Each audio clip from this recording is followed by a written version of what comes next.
దేవుని మాటలు విందాం. మంచి మనసు కలిగిన వారిని, దేవుని మనసు కలిగిన వారిని ఆలస్యమైన దేవుడు హెచ్చించక మానడు.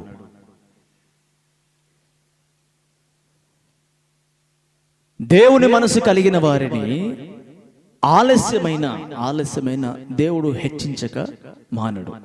ఆలస్యం అవుద్దేమో కానీ ఆశీర్వాదం మాత్రం ఆగదు అనే విషయాన్ని చెబుతూ ఉన్నారు. పరిశుద్ధ గ్రంథంలో మనం చూస్తే ఇజ్రాయెల్ దేశాన్ని సౌలు రాజు పరిపాలిస్తున్న కాలంలో జరిగిన ఒక సంఘటన మనం ధ్యానం చేద్దాం. ఇజ్రాయెల్ దేశాన్ని సౌలు రాజు పరిపాలన చేస్తున్నాడు. ఆ సౌలు రాజు పరిపాలన చేస్తున్న కాలంలో దేశ చుట్టూ, ఆ ఇజ్రాయెల్ దేశం చుట్టూ సరిహద్దులు ఉన్నాయి, చుట్టుపక్కల దేశాలు ఉన్నాయి. ఆ చుట్టుపక్కల దేశపు రాజులు ఇజ్రాయెల్ దేశం మీదకి యుద్ధానికి వచ్చేవారు. సౌలు కూడా యుద్ధం చేసేవారు, గెలిచేవారు, ఓడిపోయేవారు. ఇదంతా జరిగేదే. అయితే ఈ ఇజ్రాయెల్ దేశంలో సరిహద్దుల్లో ఒక విలేజ్ ఉంది, ఒక గ్రామం ఉంది. ఆ గ్రామాన్ని దాటితే ఆ గ్రామానికి సరిహద్దుగా ఫిలిస్తీన్ల దేశం ఉంది. ఇప్పుడు ఆ గ్రామం ఇటు ఇజ్రాయెల్ దేశానికి అటు ఫిలిస్తీన్ల దేశానికి మధ్యగా ఉందన్నమాట. దాని సరిహద్దు అని అంటారు. ఆ గ్రామం పేరు కెయీలా.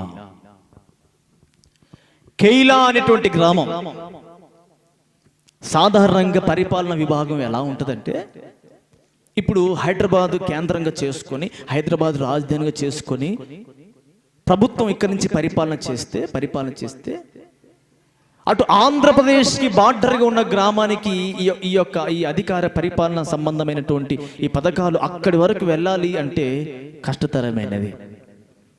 ఇంకో మాట చెప్పాలంటే, అక్కడ సరిహద్దులు, ఆంధ్రప్రదేశ్ సరిహద్దులో ఉన్నవారు, కోదాడు ఆ ప్రాంతం దాటిన సరిహద్దులో ఉన్నవారు, వారు ఇటు రావాలో అటు పోవాలో అర్థం కాని పరిస్థితుల్లో ఉంటారు వాళ్ళు అక్కడ. ఆ విధంగా ఇజ్రాయెల్ దేశంలో ఈ కెయీలా అనేటువంటి గ్రామం ఉంది. ఈ గ్రామము ఫిలిస్తీన్ల సరిహద్దుల వరకు ఆనుకొని అక్కడ వరకు ఉంది ఈ గ్రామం. సాధారణంగా ఈ గ్రామానికి ఎవరు వెళ్ళేవారు కాదు. ఎవరు కూడా ఈ గ్రామంలోనికి వెళ్ళి తన పరిపాలన విభాగాన్ని అక్కడ చూపించేవారు కాదు. ప్రభుత్వ పథకాలు అక్కడ వరకు వెళ్ళేవి కావు. ప్రియ దేవుని బిడ్డలారా, అది ఏ కాలం అంటే సౌలు రాజు దావీదును తరుముతున్న కాలం. సౌలు రాజు దావీదును తరుముతున్న కాలంలో జరిగినటువంటి సంఘటన.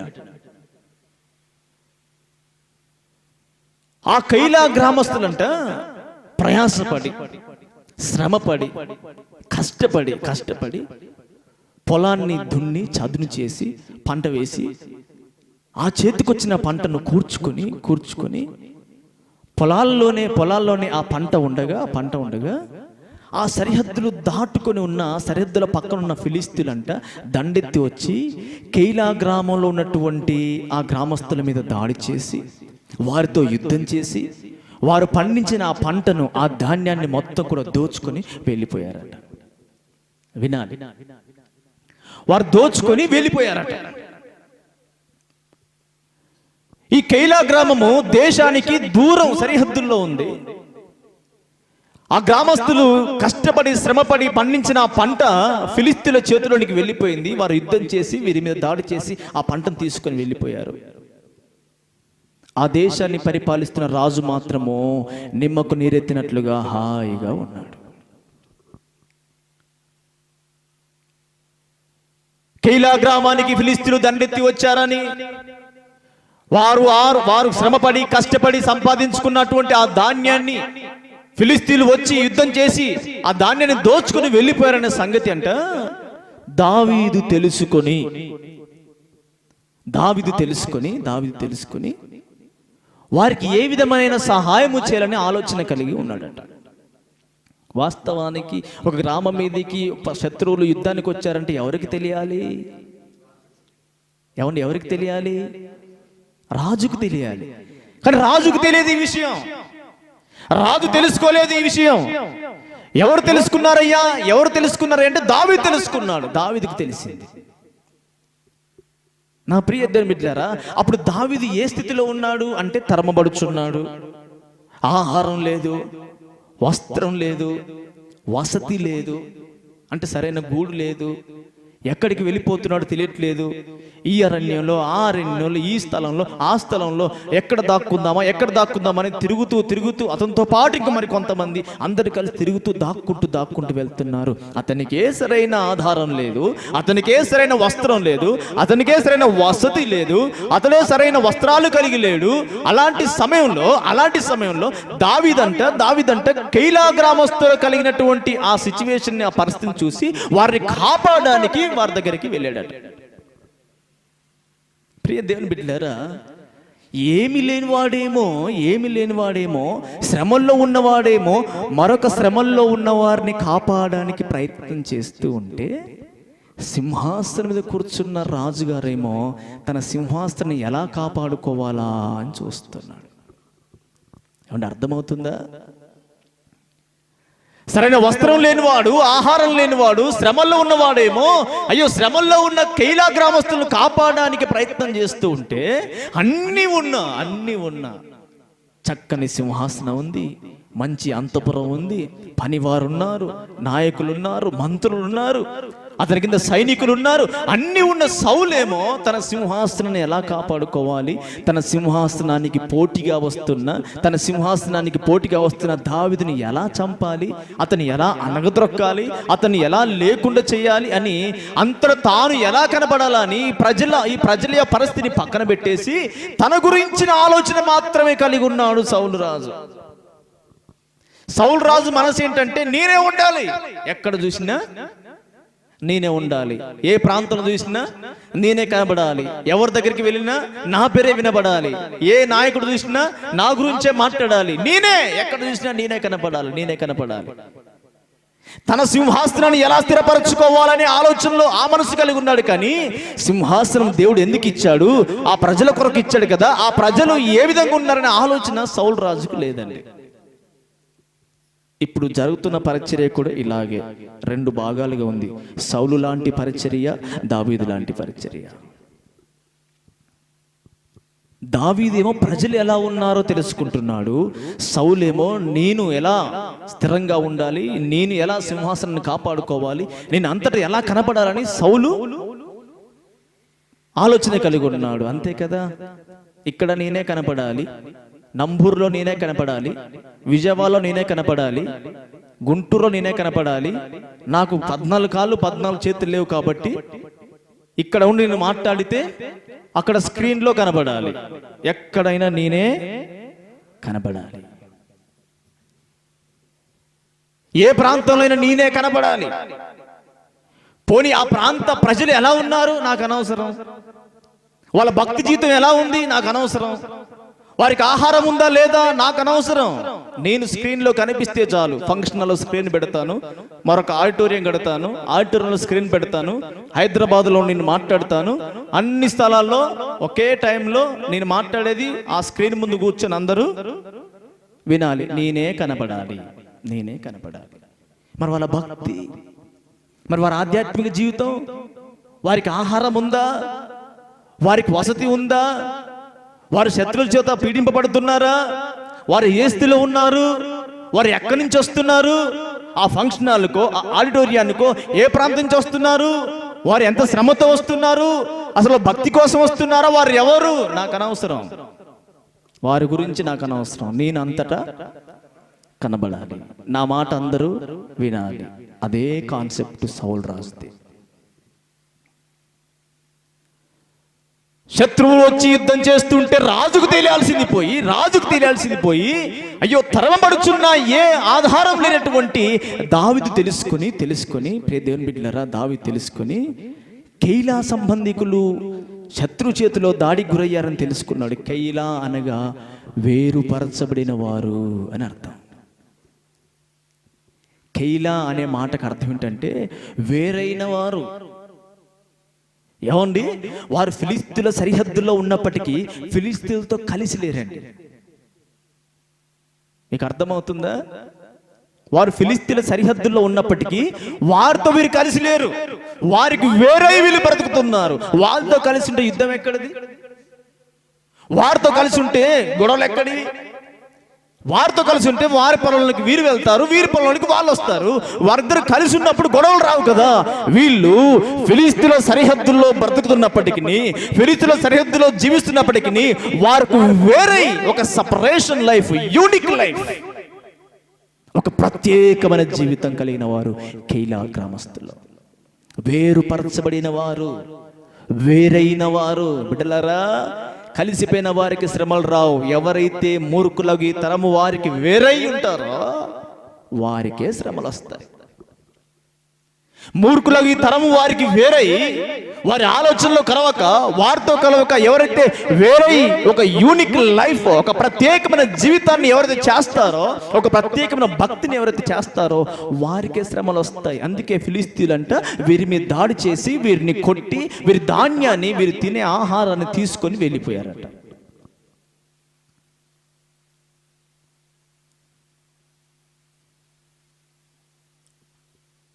ఎందుకు ఈ ఫిలిస్తీన్లు వారి మీద దాడి చేశారు? ఎవరి ఫిలిస్తీన్లు? వీరు ఏ వంశానికి చెందిన వారు?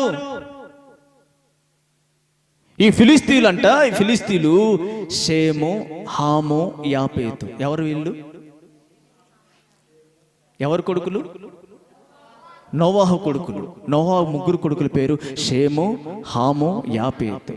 ఈ ముగ్గురులో హాము ఉన్నాడే, హాము సంతానానికి చెందినవాడే ఈ ఫిలిస్తీన్ల జాతి. ఎవరి హాము?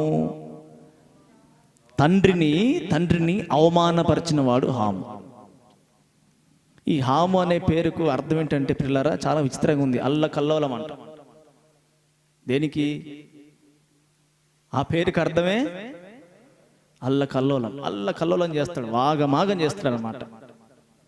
ఎవరిని ప్రశాంతంగా ఉన్నీయడు, ఎవరిని సమాధానంగా ఉన్నీయడు.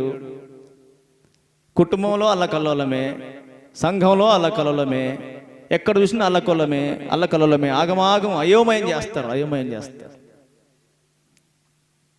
వాళ్ళ దగ్గరికి వచ్చి, వాళ్ళ కళ్ళల దగ్గరికి వచ్చి ఏం చేశాడు? వారి పొలాల దగ్గరికి వచ్చి ఏం చేశారు వాళ్ళు ఫిలిస్తీన్లు? ఏం చేశారు? అల్లకల్లోలమే చేశారు. అక్కడికి పోయి కూడా అల్లకల్లోలం చేసి వాళ్ళ ధాన్యాన్ని పట్టుకొని వెళ్ళిపోయారు. హాము శరీర సంబంధే.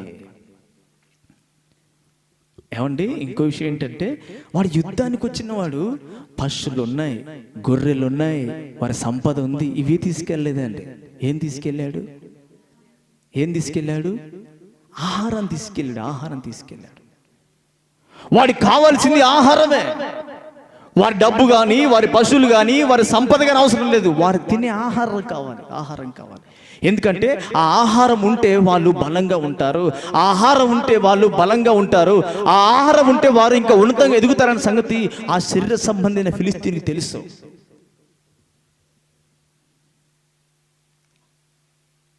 శరీరపరంగా చూసినట్లయితే ఆహారము శరీర సంబంధమైన ఆహారమే. కానీ ఆత్మ సంబంధం చూస్తే ఆత్మ సంబంధమైన దేవుని వాక్యం అనే ఆహారము. వాక్యము వారిలో ఉండకుండా వేరైన వారు కదా, యూనిక్ లైఫ్ చేస్తున్నారు కదా, ప్రత్యేకమైన జీవితాన్ని చేస్తున్నారు కదా, ప్రత్యేకమైన భక్తి చేస్తున్నారు కదా, ఉన్నత ఉపదేశం వింటున్నారు కదా, ఉన్నతమైన వాక్యాన్ని వింటున్నారు కదా, కృప కలిగిన సంఘంలో ఉన్నారు కదా, వేర్పాటు జీవితం ఉంది కదా. కాబట్టి విన్న వాక్యం వారి హృదయంలో ఉండకుండా, విన్న వాక్యం వారి బ్రతుకుల్లో ఆ వాక్య ప్రకారంగా వారు జీవించకుండా ఆ వాక్యం మీద దాడి చేసి ఆ వాక్యాన్ని ఎత్తుకొని వెళ్ళారంట ఫిలిస్తీన్లు. అంటే ఇప్పుడు వీళ్ళు వాక్యం విన్నా ఆ వాక్యానుసారం జీవితం వీరిలో లేదు. వీరు వాక్యం విన్నా ఆ వాక్యం అనుసరించి నడుచుకునే జీవితం, భక్తి వీరిలో లేదు. ఎందుకు లేదు? ఫిలిస్తీన్లు వస్తున్నాడు కదా. ఫిలిస్తీన్లు వచ్చి ఏం చేస్తున్నాడు? ఎత్తుకొని వెళ్తున్నాడు కదా. అంటే అంటే పిల్లరా, వీళ్ళకి వేరైన వారే, లోకంలోంచి వేర్పాటు చేయబడిన వారే, లోకంలోంచి విడిపించబడిన వారే, బాప్తిసం తీసుకున్న వారే, మారు మనసు పొందిన వారే, వాక్యం వింటున్న వారే, కానీ శరీర సంబంధి అయిన అల్లకల్లోం చేసే లోక సంబంధమైన ఫిలిస్తీని జయించే శక్తి వీరికి లేదు. వానికి లోబడిపోతున్నారు, చేతులెత్తేస్తున్నారు. అంటే వీరికి ఏం లేదు, వీరికి ఏం లేదు, శత్రువును జయించే బలం లేదు. అంటే బలమైన ఆహారం వీరిలో లేదా? బలమైన ఆహారం వీరు వినట్లేదా? వీరు తినట్లేదా? అయ్యో, ఉన్నతమైన ఉపదేశంలో వీరు లేరా? ఉన్నతమైన ఉపదేశంలో ఉన్నప్పటికీ, బలమైన ఆహారాన్ని భుజిస్తున్నప్పటికీ ఎందుకు ఫిలిస్తీని జయించలేకపోతున్నారు?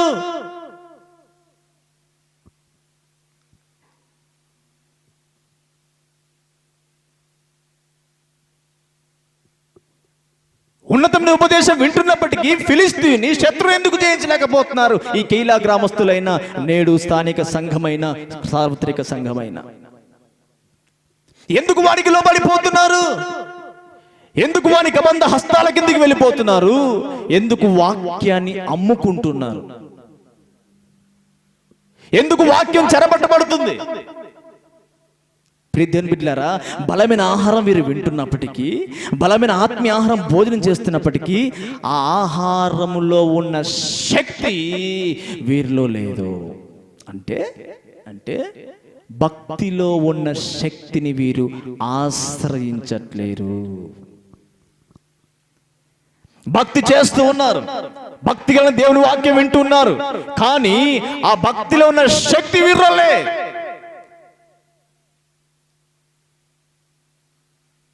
ఆ శక్తిని మీరు ఆశ్రయించట్లేదు. ఆశ్రయించడం అంటే ఎవరైతే వాక్యాన్ని వింటారో ఆ వాక్యానుసారంగా నడుచుకునేవాడు శక్తిని ఆశ్రయిస్తున్నట్టు.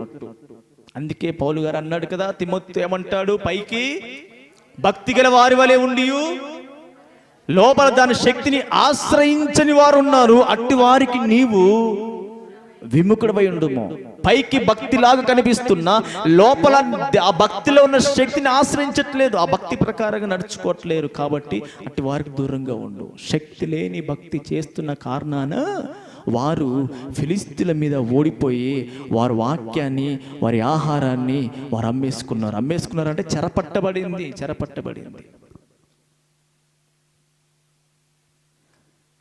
నా ప్రియ దేవుని వేర్పాటు చేయబడిన వారే, వేరైన వారే, పక్కన ఫిలిస్తీన్లు ఉన్న వాళ్ళతో కలిసేవారు కాదు, వాళ్ళతో కలిసి ఉండేవారు కాదు, వాళ్ళకు వేరుగా బ్రతికారు. కానీ వారిని జయించలేకపోయారు. ఈ విషయం దావీదుకు తెలిసి కైలాలో ఉన్నటువంటి ప్రజలు ఓడిపోయారు. వారిలో ఉన్న వాక్యము, వారిలో ఉన్న ఆహారము వాళ్ళు తీసుకొని వెళ్ళిపోయారు, దోచుకొని పోయారు అనే విషయం తెలియగానే దావీదుకు ఆశ కలిగిందంట. ఆపదలో ఉన్నారు కదా, ఏం చేయాలి? శ్రమల్లో ఉన్నారు కదా, ఏం చేయాలి? సహాయం చేయాలి. సహాయించండి మనసు వచ్చిందంట. మనసు వచ్చి పరిగెట్టుకుంటూ వెళ్ళిపోయి వారి పక్షాన నిలబడి యుద్ధము చేయలేదు.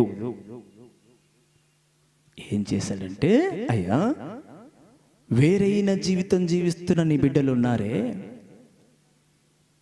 కైలా అనే ప్రాంతంలో ఉన్న నీ బిడ్డలు ఉన్నారే, వారి ఆహారము దోచుకొని పోయారంటే ఫిలిస్తీన్లు, నేను వెళ్ళి వారిని కాపాడాలా వద్దా? ఇప్పుడు ఈ మాట మనకి ఏం తెలియజేస్తుంది? ఒక వ్యక్తికి సహాయము చేయాలన్నా ఇది దావీదు మనసు. ఆ మాట చదవండి, 23వ అధ్యాయం 1 సమూయేలు గ్రంథం.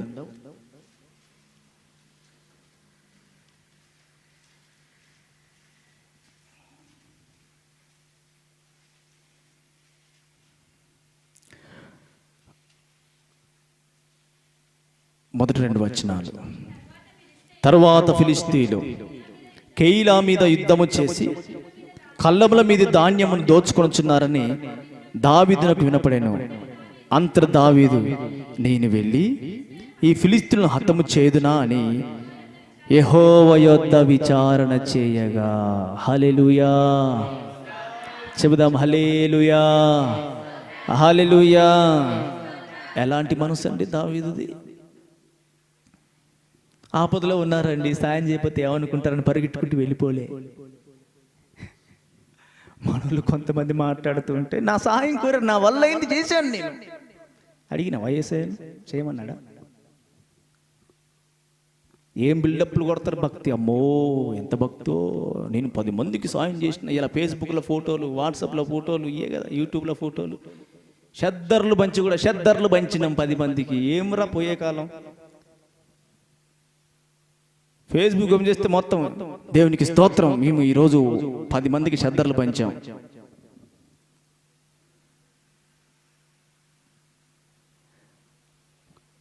బైబిల్లో క్రైస్తవ భక్తి విధానం వేరే. వీళ్ళు వేరైన వారే, వేర్పాటు చేయబడ్డ వారే, వేరైన జీవితం జీవిస్తున్న వారే. ఆహార ధాన్యం ఉంది, బాగానే భుజిస్తున్నారు, మరి బలం లేదే, మరి శక్తి లేదే, మరి శత్రువులు ఎలా జయించలేకపోతున్నారు? అలాంటి నామకార్థుల దగ్గరికి నేను వెళితే నా పరిస్థితి ఏంటి? అలాంటి నామకార్థులకు సహాయం చేస్తే నా పరిస్థితి ఏంటి? అసలు నా ఆలోచన వెళ్ళి సహాయం చేయని ఆశ నాకు ఉంది కానీ ఆయనకుందా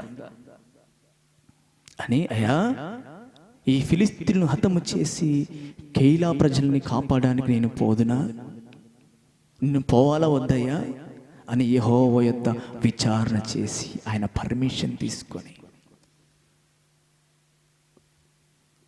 దేవుని బిడ్డలారా, ఆశ్చర్యం వేస్తుంది. గొర్రెలు కాసేవాడిని సింహాసనం మీద ఊరికనే కూర్చోబెట్టలే దేవుడు. గొర్రెలు కాసేవాడిని అంత గొప్పవాడిగా ఊరికనే చేయలేదు దేవుడు. కొన్ని లక్షల కోట్ల మందికి ఆహారం పెట్టగలిగినటువంటి సమృద్ధికరమైన ఆహారాన్ని ఊరికనే దేవుడు ఇవ్వలేదు. ఎవరికి భర్త వారికి సహాయం చేయడానికి ముందుకు వెళ్ళలేదు దావీదు. ప్రభు పర్మిషన్ తీసుకున్నాడు. కెయీలా ప్రజలకు నేను సహాయం చేయాలనా వద్దా? వారిని రక్షించాలనా వద్దా? ఫిలిష్తీయులను తరిమి వారిని హతము చేసి మళ్ళీ తిరిగి వారి ధాన్యాన్ని వారు తీసుకొచ్చి ఇవ్వాలనా వద్దా అని యెహోవా యొద్ద విచారణ చేయగా, దేవుడు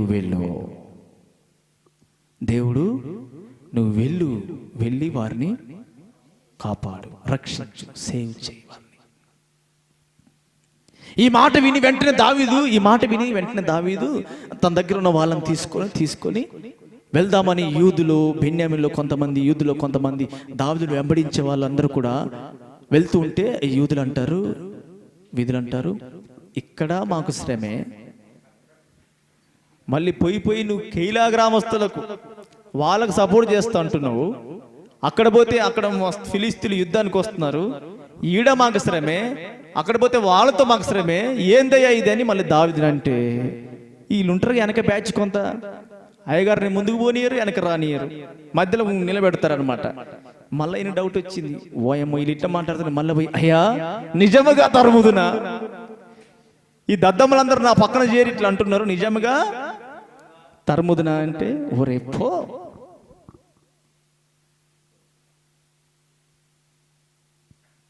యథార్థమైన దేవుని మనసు కలిగిన వాడిని దేవుడు ఉన్నతమైన స్థానంలో నిలబెడతాడు. తాను శ్రమల్లో ఉండి కూడా శ్రమల్లో ఉన్న వారికి సహకరించే మనసు దావీదుకుంది. అది తన సొంత చిత్త ప్రకారం కాదు, దేవుని పర్మిషన్తో, తనకు నచ్చినట్లు కాదు, దేవుడు చేయమన్న విధానంలో. అంటే ఒక వ్యక్తికి సహాయము చేయాలన్నా సరే ఎవరు పర్మిషన్ కావాలంటే దావీదుకి. అలాంటి వ్యక్తిని దేవుడు ఏ స్థాయిలో ఉంచుతాడండి? అసలు ఎలాంటి భక్తి చేస్తున్నాడో దావీదు అర్థం చేసుకుని, అసలు అలా చేయాలంటే అసలు ఎంత గట్స్ ఉండాలి, దేవునితో అతనుకున్న సంబంధం ఎలా ఉండాలి, అసలు ఎంత పెనవేసుకున్న బంధం దావీదుది దేవుంది. అందుకే అంటాడుగా, నా ఇష్టానుసారుడైన మనుష్యుడు నా హృదయానుసారి అంటాడు. నా హృదయానుసారి అంటాడు. అది మామూలు కాంప్లిమెంట్? అసలు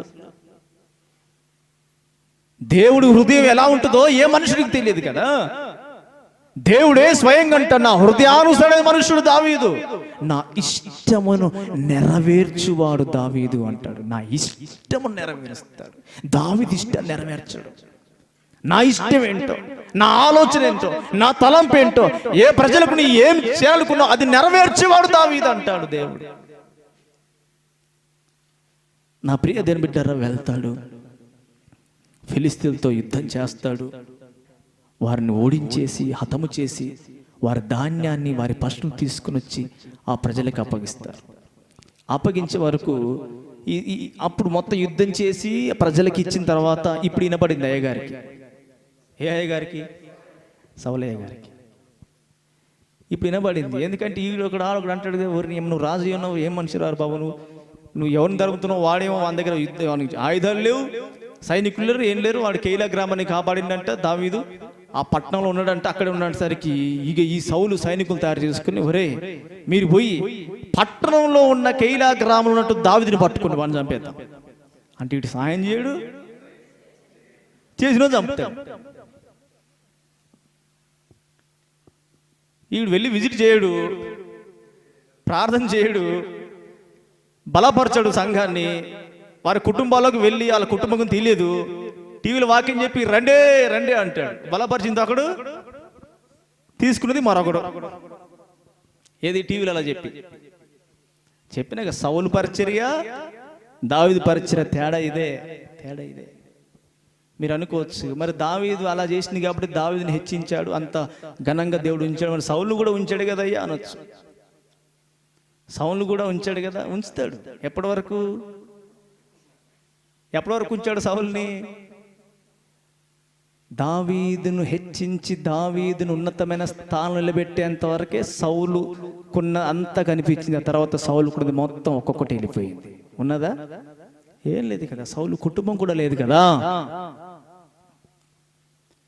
ఈ అయ్యగారు తెలిసి సైనికులందరూ పంపించి అక్కడ ఉన్నోడు చెప్పాడంట, అయ్యా కెయిలా గ్రామం చుట్టూ ప్రాకారాలు కట్టుకొని ఉంది, లోపలికి వెళ్ళిన వాడు బయటికి రాలేడు, ఆ పట్టణంలో గడియలు బిగించిన ఆ పట్టణంలో దావీదు ఉన్నాడు అని సౌలుకు చెప్పగానే సైనికులు ముందే పంపించి మీరు పట్టుకోపోరి వాడిని వేసేద్దాం, వాడిని చంపేద్దాం అని పంపించాడట.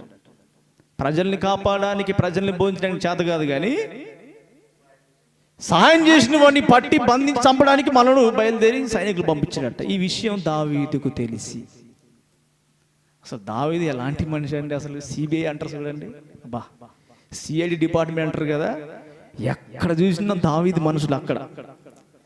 సౌలు రాజు నోట్లకి మాట రాగానే విత్ ఇన్ సెకండ్లో ఈ దావీదుకి ఇన్ఫర్మేషన్ వచ్చేస్తుందండి. ఎంత తెలియగలవాడండి దావీదు, బా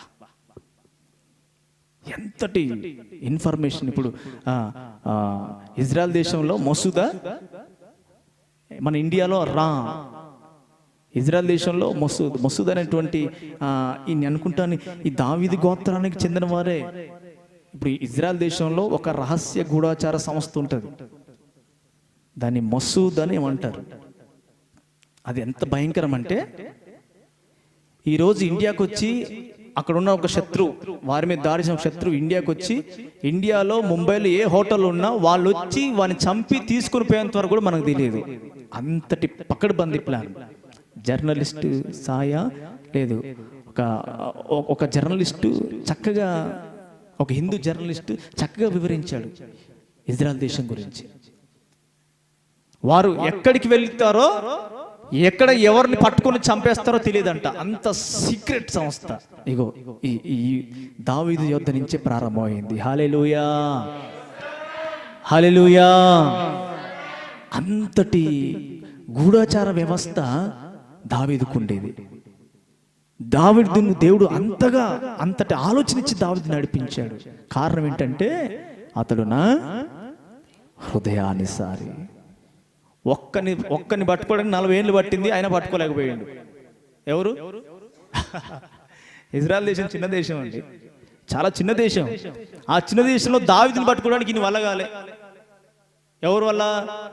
సౌలు వల్ల కాలేదు. తిరిగి తిరిగి తిరిగి పిచ్చుడై అలిసిపోయి, అమ్మ ఇక దొరకర్రా, ఇంకా వాడు దొరకడరా బాబు, ఈ అరణ్యంలో ఉంటే అరణ్యం పోయేసరికి ఇంకో అక్కడ కనిపిస్తాడట. అక్కడి నుంచి ఒకడు వచ్చి, అయ్యా ఎన్గేది అరణ్యంలో ఉన్నాడయ్యా. అదేంద్రా మోయన్ అరణ్యంలో ఉండే కదా సరికి, లేదు అక్కడ ఉన్నాడు. అక్కడ పోయేసరికి అక్కడ లేడు. అసలు దావీదు ఎక్కడ ఉంటాడో ఈడు పిచ్చోడైపోయింది. సౌలు 40 ఏళ్ళు పిచ్చోడైపోయి మొత్తం సరెండర్ అయిపోయి దావీదుని పట్టుకొని పోయి మొత్తానికి దావీదు చేతులకు వెళ్ళిపోయాడు. దావీదుని పట్టుకొని పోయి దావీదు చేతులకు వెళ్ళిపోయాడు. పోయి ఆ గుహలో మంచిగా పడుకున్నాడు రెస్ట్ తీసుకొని. ఆ గుహలో ఏమున్నాడు ఈయన అయ్యగారు, దావీదు అయ్యగారు. శత్రువు చేతిలోకి వెళ్ళిపోయాడు. దేని బిడ్డలారా, ఎక్కడిది ఇంత తెలివి దావీదుకి? అసలు ఇన్ని టెక్నికల్ ఎలా తెలుసు, ఇంత టెక్నిక్ ఎలా తెలుసు దావీదుకి? ప్రతి చిన్నదాన్ని కూడా యెహోవా యొద్ద విచారణ చేసి, నువ్వు వెళ్ళమంటే వెళ్తానయ్యా, నువ్వు యుద్ధం చేయమంటే చేస్తాను, నువ్వు ఉండమంటే ఉంటాను. అయ్యా సౌలు అంట ఆ మనుషులను తీసుకొని వస్తున్నాడంట, సైనికులు తీసుకొని, నన్ను బట్టి ఈ పట్టణం పాడైద్దేమో, నన్ను బట్టి ఈ పట్టణం పాడైద్దేమో అయ్యా. ఒకవేళ నిజంగా సౌలు వస్తాడా, ఈ పట్టణం పాడైపోద్దా, ఈ పట్టణస్థులు నన్ను సౌలు రాజుకి అప్పగిస్తారా చెప్పయ్యా అంటే, సౌలు వస్తాడురా. ఏం మాట్లాడతాడంటే దేవునితో, ఒక మనిషితో మాట్లాడినట్టు మాట్లాడతాడండి దావీదు. సౌలు వస్తాడు, నిన్ను బట్టి పట్టణం పాడు కావద్దు, నువ్వు కాపాడిన పట్టణం పాడు కావద్దు. సౌలు వస్తాడు, నువ్వు ఎవరిని రక్షించావో, ఎవరి కొరకు యుద్ధం చేసావో వారు నిన్ను సౌలుకు అప్పగిస్తారు అని కూడా చెప్పాడు దేవుడు. ఇప్పుడు ఏం చేయాలో ప్రభువా, ఇక్కడి నుంచి వెళ్ళిపో. ఈ టెక్నాలజీ మొత్తం ఎక్కడిది, ఈ సర్కిల్ అంతా ఎక్కడిది, ఈ గూఢచార వ్యవస్థ అంతా ఎక్కడిది అంటే దేవుడు ఎక్కడికెక్కడ దావీదు మనుషుల్ని పెట్టి దావీదును కాపాడుకుంటూ వచ్చాడు సౌలు చేతిలో పడకుండా. చదవండి ఆ మాట ఒకసారి. 9వ వచనము 7వ వచనం కానీ చదవండి. దావీదు కైలాకు వచ్చిన సంగతి సౌలు విని, దావీదు ద్వారములను అడ్డ గడులను గల పట్టణములో ప్రవేశించి అందులో మూయబడి ఉన్నాడు, దేవుడు అతను నా చేతికి అప్పగించుకొని అనుకునేను. కాబట్టి సౌలు కైలాకు పోయి దావీదును అతని జనులను ముట్టడింపవలనని జనులందరినీ యుద్ధమునకు పిలువనంపించెను. సౌలు తనకు కీడే ఉద్దేశించున్నాడని దావీదు ఎరిగి యాజకుని అబ్యాతారును ఏఫోదును తెమ్మనెను. అప్పుడు దావీదు, ఇశ్రాయేలు దేవా యెహోవా, సౌలు కైలాకు వచ్చి నన్ను బట్టి పట్టణమును పాడు చేయను ఉద్దేశించాడనని నీ దాసునే నాకు రూఢిగా తెలియబడి ఉన్నది. కైలా జనులు నన్ను అతని చేతికి అప్పగించుదురా? నీ దాసుడనైనా నాకు వినబడినట్లు సౌలు దిగివచ్చునా? ఇశ్రాయేలు దేవా యెహోవా, దయచేసి నీ దాసుడైన నాకు దాన్ని తెలియజేయమని ప్రార్థింపగా అతడు దిగి వచ్చునని యెహోవా సెలవిచ్చెను. కైలా జనులు నన్ను నా జనులను సౌలు చేతికి అప్పగించుదురా అని దావీదు మరలా మనవి చేయగా యెహోవా వారు నిన్ను అప్పగించుదురని సెలవిచ్చెను. ఎంత బాగా మాట్లాడుతున్నాడు. ఎన్నిసార్లు మరలా అయ్యా నిజమేనా ప్రభువా వస్తాడా? ఈ ప్రజలు నన్ను ఈ ప్రజల గురించి రెండోసారి అడిగాడు మళ్ళీ. ఎందుకంటే నేను వీళ్ళని కాపాడాను కదా, వీళ్ళని సేవ్ చేశాను కదా, వీళ్ళని బ్రతికించాను కదా, వీరిని కాపాడాను కదా, దానికి వీరికి ఏమైనా కృతజ్ఞత ఉంటుందేమో దావీదు ఎక్స్పెక్ట్ చేశాడు. ఎవరి యొద్ద నుంచి? కైలా ప్రజల నుండి. నేను వీరిని కాపాడి వీరి ఆహారాన్ని పట్టుకొచ్చి ఇచ్చాను కదా, వీరికి ఏమైనా కృతజ్ఞత ఉంటుందేమో ఎక్స్పెక్ట్ చేసి, ప్రభువా సౌలు వస్తాడు వాస్తవమే, ఇక్కడికి వచ్చి నన్ను పట్టుకుంటాడు వాస్తవమే, కానీ ఈ ప్రజలు ఎలాంటి వాళ్ళు, వీళ్ళు నన్ను అప్పగిస్తారా? మరలా దేవుడు దావీదు దేవుడిని అడగగా వారు నిన్ను అప్పగిస్తారు. ఎక్కడన్నా నెమ్మది ఉందా అండి దావీదుకి? సహాయం చేశాడు, వారి కొరకు ప్రాణాలు తెగించి యుద్ధం చేశాడు. పోనీ కనీసం మా కొరకు ప్రాణాలు తెగించి యుద్ధం చేసి మమ్మల్ని సేవ్ చేశాడు అనే కృతజ్ఞత కూడా కైలా ప్రజల దగ్గర ఇతనికి లేదు, దొరకలేదు. అక్కడి నుంచి అంతా అతడు మరొక చోటికి వెళ్ళిపోయాను. హల్లెలూయా, హల్లెలూయా. అంటే ఎంత అవమానం కలిగినా, ఎన్ని శ్రమలు భరించినా, దేవుని మనసు కలిగిన వాణ్ణి దేవుడు ఒక కాలంలో ఉన్నతమైన స్థానంలో ఉంచుతాడు. నా ప్రియ దేవుని బిడ్డలారా, దావీదు కలిగిన మనస్సు ప్రతిదానికి దేవుణ్ణి అడగడం, ప్రతిదానికి దేవుని దగ్గర విచారణ చేయడం, దేవుని పర్మిషన్ తీసుకోవడం, వెళ్ళాలన్నా, రావాలన్నా, పోవాలన్నా, ఒకరికి సహాయం చేయాలన్నా, ఒక ప్రాంతానికి వెళ్ళాలన్నా. నేను ఎన్నోసార్లు చెప్పాను, ప్రభువా వీరందరూ నన్ను రాజుగా ఉండమని పిలుస్తున్నారు, నన్ను రాజుగా ఉండమంటావా? అయ్యా వీరందరూ కూడా ఇజ్రాయెల్ దేశానికి రమ్మని నన్ను ఆహ్వానిస్తున్నారు, ఇజ్రాయెల్కి పొమ్మంటావా? వెళ్ళు. ఒకళ్ళు పొమ్మంటే ఏ ప్రాంతానికి వెళ్ళాలయ్యా? హెబ్రోన్కు పోనా, మరొక ప్రాంతానికి పోనా? హెబ్రోన్కి వెళ్ళు. దావీదు చేసిన భక్తి అండి, ఇది దావీదు చేసిన భక్తి.